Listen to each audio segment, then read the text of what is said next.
basketball isn't complete without some really crazy fan moments to spice things up. Here are the top 20 craziest fan moments in NBA history that will make your jaws drop. Let's start with what it really takes to get LeBron James beside himself. Well, all it took was for this fan to sink a mid-court shot. Yep, you see, this mid-court shot landed this fan a ridiculous $70,000 and a hug from King James, who was obviously freaked out.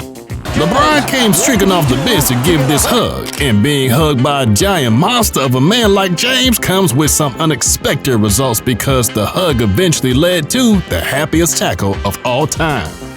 Still speaking of mid-court shots, at number 19 is this insane mid-court shot, not by some basketball great, but by Chicago Bulls fan. Now, that shot right there was worth $1 million.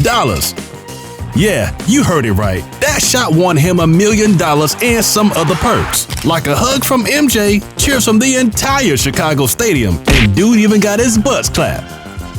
Get ready for some showers. But this time it's not confetti, but a bucket of popcorn? I know fans can get wild sometimes, but does that mean throwing things at players? And not just anything, a bucket of popcorn. It was a really bad day for Russell Westbrook, who was injured and led out of the court. But he didn't really see this coming, as a 76er fan dumped a whole bucket of popcorn on him. Dawg, man was really pissed, and wanted to lay his hands on an unhinged fan? Sorry, Russell, that just killed an already bad day. I mean, player-fan interaction is all a part of the game until things get physical. At number 17 is this game between the Raptors and the Warriors, where a Warriors fan got physical with Kyle Lowry. Kyle dived into the stands to save the ball from going off, only to be pushed by someone totally unaffected by the dive. This is crazy. Watch as the guy in blue stretched out his hand to shove Kyle. The sad part of the encounter was that the blue dude pushed him and said some profanity to him in the process. And guess what? Blue dude wasn't just an ordinary fan. He was none other than the Golden State Warriors co-owner Mark Stevens. This makes his action look more silly. Well, he was let out of the arena. The NBA slapped both a ban and some hefty fines on him. That was some dumb move, Mr. Blue Shirt co-owner. At number 16 is a Tayshaun Prince fan who came all the way from Kentucky just to watch Prince play. But it was just a case of bad timing because his lifelong dream was dashed. The poor Prince fan waited eagerly for him to take the stage, but unknown to him, Tayshaun was traded to the Memphis Grizzlies the day before and was not on the lineup. Anyways, it was not all disappointment for Corey Brand, who was a huge Prince fan, because in the end, he got a ticket to see the Grizzlies play the Minnesota Timberwolves from a close-up view of the courtside seats. He also got an autographed Prince jersey and a chance to meet him before the game against the Timberwolves. Talk about ending a disappointing day with a blast. How about getting your hair touched up while enjoying a good game? At number 15, none other than Gideon got the whole arena focused on him with one of his stunts. This time, with the Timberwolves leading the Mavericks, the YouTube star decided it was the right time to give the arena some side attraction. Dude got his hair touched up on the court side with the full view of the cameras. And the look on Anthony Edwards' face here kinda tells it all, cause he really caught everyone in the arena by surprise. Fans, players, and the referee. But how'd they manage to smuggle that razor in? Cause that's some crazy stunt he pulled there. Anyways, it got the whole arena cracking up cause boy, that was a great side attraction. Now that was a timed, clean tackle from the security right there. At number 14, we have a court invader in the game between the Grizzlies and the Timberwolves. See, turns out that Glenn Taylor had tickled some animal rights group who claim he roasts animals alive, and it looks like they wanted to take him down by making the court uncomfortable for him. In this case, this activist dressed up as an NBA official under her jacket, with an elaborate plan that includes running onto the court, whistling to stop play, then pretending to issue a technical foul and ejection to Taylor, who wasn't even in the game at the time. He was actually seated at the courtside. But unfortunately, it was a case of poor timing for her versus good timing for the security guard, who was at the right place at the right time. Now it takes some real ballsy courage for fans to pull off some stunts during the game, like Gideon touching up his hair on the court side. But stunts like spitting on a player? Nah, that takes a truckload of courage to pull off, because you have the fans to face and even the security. And apart from that, it is outrightingly disgusting. Ugh. So at number 13, we have this Knicks fan who spat on Trae Young in the middle of the pandemic. Talk about poor judgment with a touch of poor timing. Well, the fan got banned from attending more games. Still speaking of crazy stunts from fans, this fan got himself a lifetime ban from the Boston Arena. Dude was a Celtic fan and couldn't handle the fact that they weren't losing on their own turf. So he felt the best action was to chuck a water bottle at the Nets. That takes a seat in the Hall of Fame for bad decisions, because he was arrested and charged with assault, and he's facing up to 10 years for his action.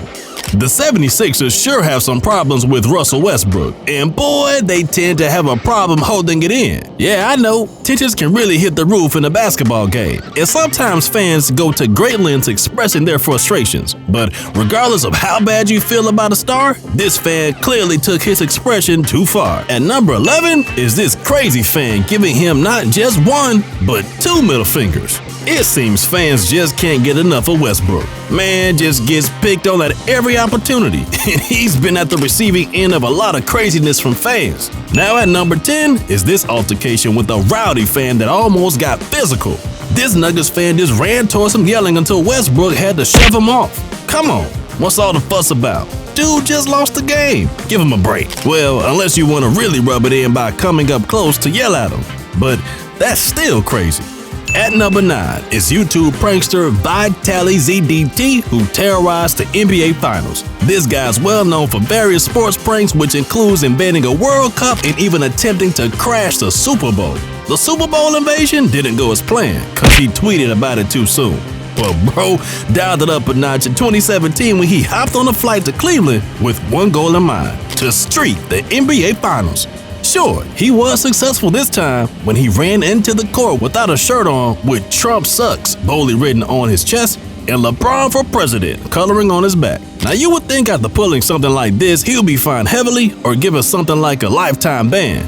But dude just spent one night in jail with just $1,000 fine.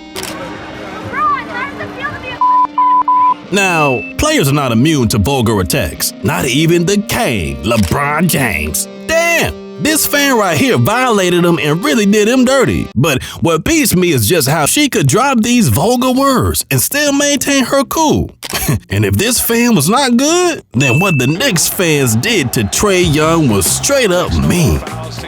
The Knicks fans pulled some psycho stunts against Trae Young. See, Trae Young was in New York for a game against the Knicks, and they picked on him right from the jump. I mean, he was feeling the heat from every Knicks fan in the arena. And in the middle of the game, the whole arena erupted with obscene chants against Trae. He even got a good spray of spit in the process, but he kept his cool. I'll give it to him for handling it with style. In the end, Trae got his revenge in Game 5, and it was really brutal. He sent them packing in the last game at Madison Square Garden. What a nice response to meanness. Now, while this was really mean coming from opposition, it's nothing compared to getting the same from your home fans.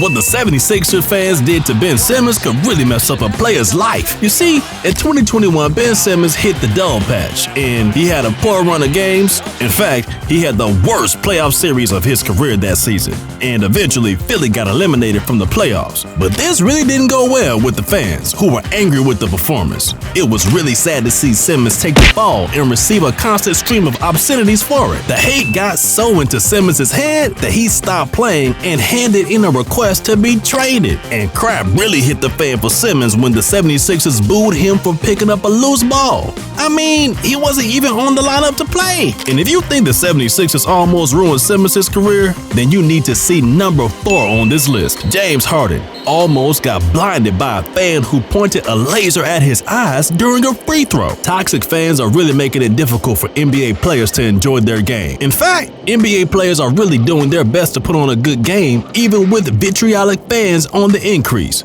At number 3 is this incident between Klay Thompson and a fan. You see, Klay nearly flew into some fans at the courtside after a big play, and what followed, it didn't really go down well with them. Some fans yelled some unkind things to him. Poor Klay couldn't take it. And who would stand an absolute piece of work throwing a beer bottle at players? At number 2 is this match between the Nuggets and the Hornets, where a fan decided to throw a beer bottle at the players. But that's nothing compared to what we have at number 1. Now, let's close it with the Malice in the Palace. This stands out as the worst player-fan incident in NBA history. It was an uncontrollable brawl between Piston and Pacers players and fans. There's certainly never been anything like this ever.